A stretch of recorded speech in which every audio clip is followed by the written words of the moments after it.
Hi everyone! Welcome sa channel ko. Ako pala si Janos ng Pinoy Techdad. Today, pag-uusapan natin sa wakas, highly requested. Marami sa inyo nagre-request na i-review natin to, ang OnePlus Ace. So eto na sa wakas. Actually, spoiler alert na guys. Ito na yata yung one of the best na mid-range devices na na-review ko this year. Actually, kahit isama pa natin yung last year. Grabe, yung phone na to, halos wala tayong itatapon. Kasi panalo lahat except for one thing, and sasabihin ko sa inyo yan after this quick unboxing.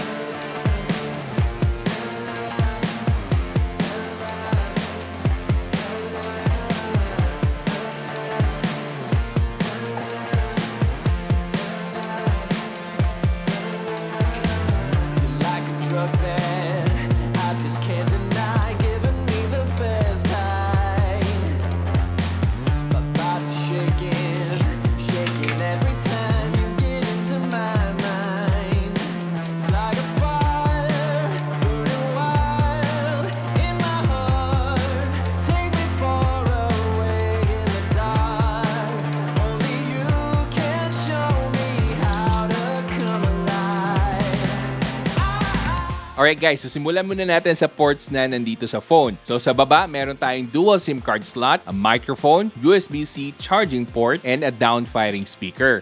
And then sa kanan naman, nandyan yung power button natin. And sa top portion, meron tayong microphone as well as its secondary speaker na medyo mas maliit and mas mahina. And then sa left side naman, nandyan yung volume controls natin. Sa back panel, may makikita tayo ng napakalaking camera module highlighted by the 50 megapixel Sony IMX766. So kung hindi nyo pa alam, isa yan sa best na sensors for this year.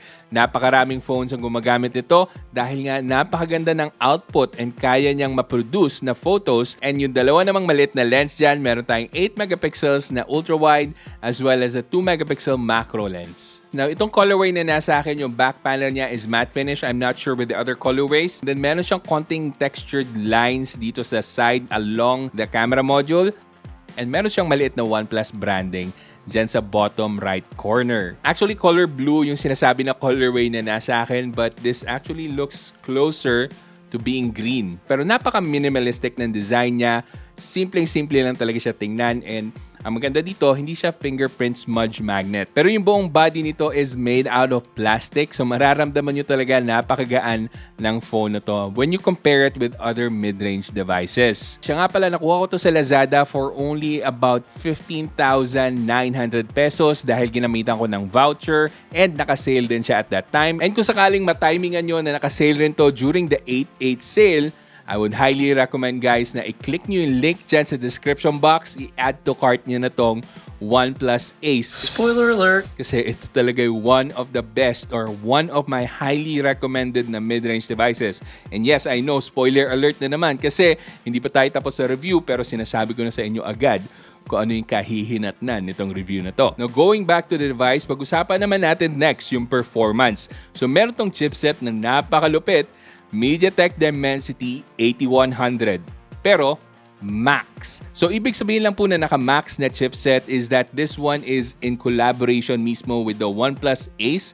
Tulad na lang po kung maalala nyo yung Xiaomi 11T from last year, that one is a 1200 Max. So, collaboration naman yon ng Xiaomi and ng MediaTek. Pero ano ibig sabihin yan in terms of overall performance? Will this be so much better than the Dimensity 8100 na normal lang? Or will this be actually weaker? Based on my benchmarks, medyo mas mahina to compared sa mga regular na Dimensity 8100 chipsets na na-test ko. So this one only got 708,000 Antutu benchmark points. That's a little bit low para sa isang Dimensity 8100 chipset when you compare it with the Realme GT Neo 3 na umaabot usually at the range na 800 to 850,000 Antutu benchmark points. Na-try ko rin naman sa Poco X4 GT ko na medyo mahina din na nasa 750,000 Antutu benchmark points. So I guess nagre-range talaga sa 700 to 850,000 Antutu benchmark points yung Dimensity 8100 chipsets. So I'm not really sure kung anong ginawa ng OnePlus dito, kung bakit medyo mas mahina siya compared to the other Dimensity 8100 chipsets na na-test ko. Pero para sa akin, ang pinakamahalaga talaga is yung actual real-world performance. Kumusta nga ba to?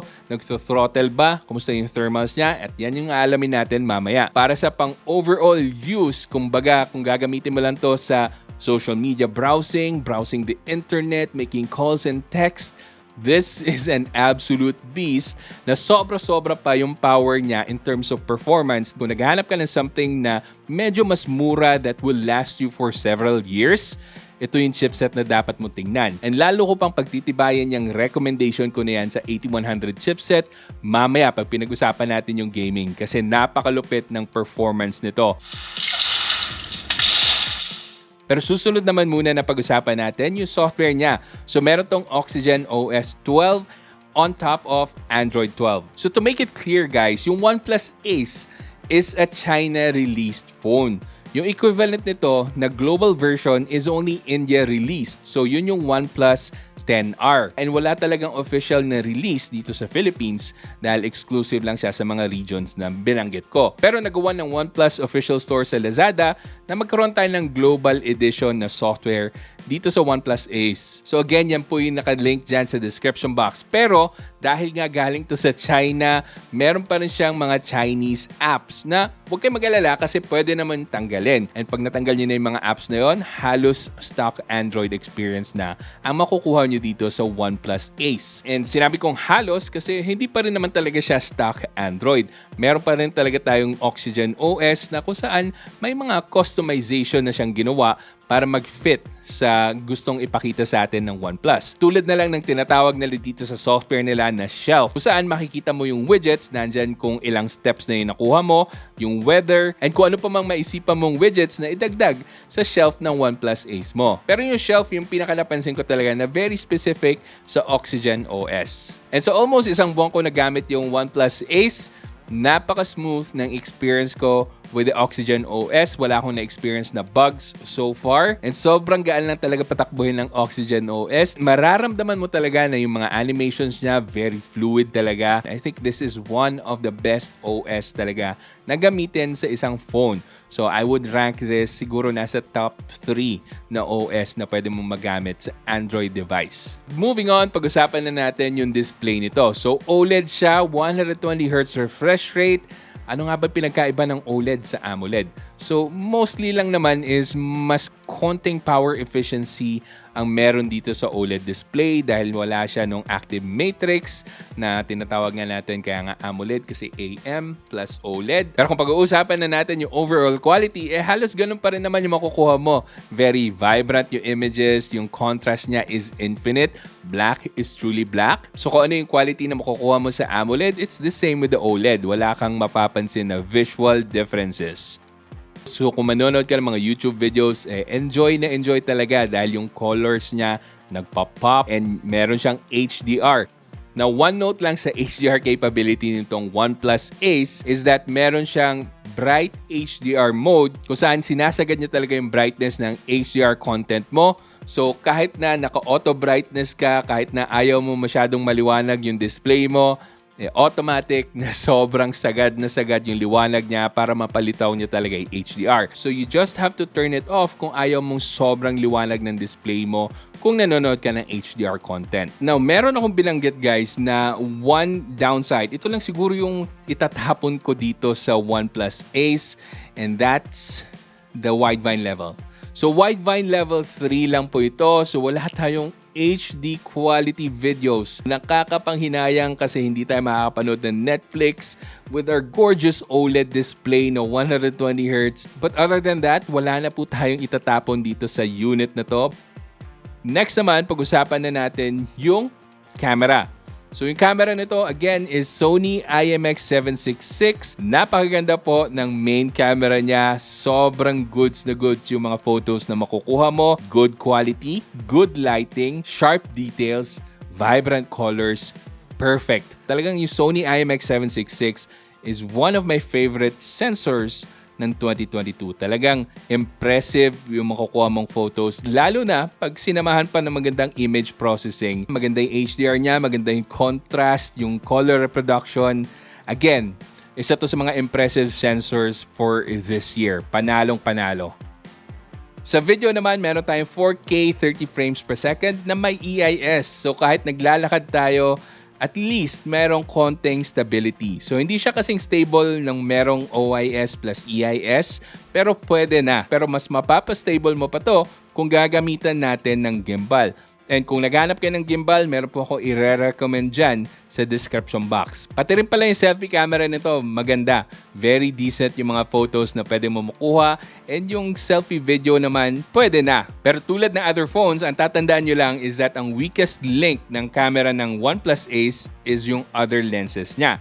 Tulad na lang ng ultra-wide at ng macro lens na of course kung quality ang usapan hindi siya kayang makasabay sa quality ng main sensor natin. Next up, yung gaming performance naman. Another impressive outing from OnePlus pagdating sa gaming dahil napaka-consistent and napakaganda ng thermals nitong OnePlus Ace. Kahit pag Genshin Impact na sagad-sagad, aabot ka lang ng 43 to 44 degrees Celsius, naka-highest graphical settings, and yung FPS mo will range at about 55 to 60 frames per second. Hindi ako nakakita na nag-dip yung frames per second ko to 40. So talagang consistent siya na nasa 55 to 60 frames per second kahit na sobrang dami ng kalaban. And I think merong member ng Tech Tambayan Facebook group na nagbahagi ng Genshin Impact niya, ng performance niya sa Abyss, and napakaganda pa rin ng performance ng Genshin Impact on the OnePlus Ace. So dito talaga natin makikita yung kakayahan ng Dimensity 8100 Max kung saan very consistent talaga siya and wala talagang throttling na nangyayari. Makikita nyo rin yan sa CPU throttling test na ginawa ko. Ito yung sinasabi ko sa inyo guys na magpapatibay, magpapatunay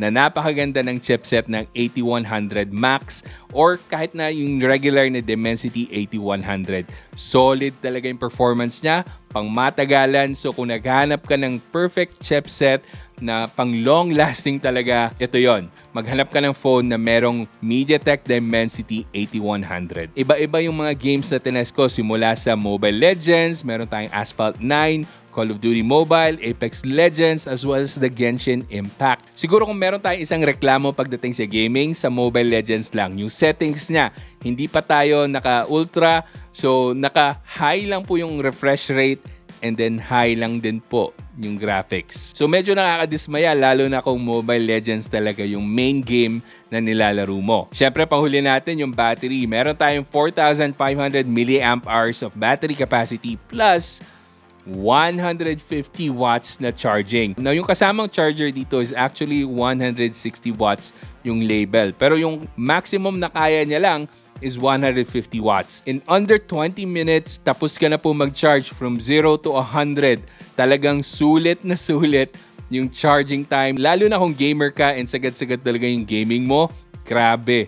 Ito yung kailangan mo. As for battery life naman, this can last you for a full day or maybe even into the next day. Depende sa usage mo or depende rin kung naka-mobile data ka ba or naka-wifi ka lang buong araw. Pero syempre, kung naka-mobile data ka the whole day and lagi mo ginagamit yung data mo, mas mabilis madidrain yung battery nitong OnePlus Ace. There you have it guys. Yan po ang review natin para sa OnePlus Ace.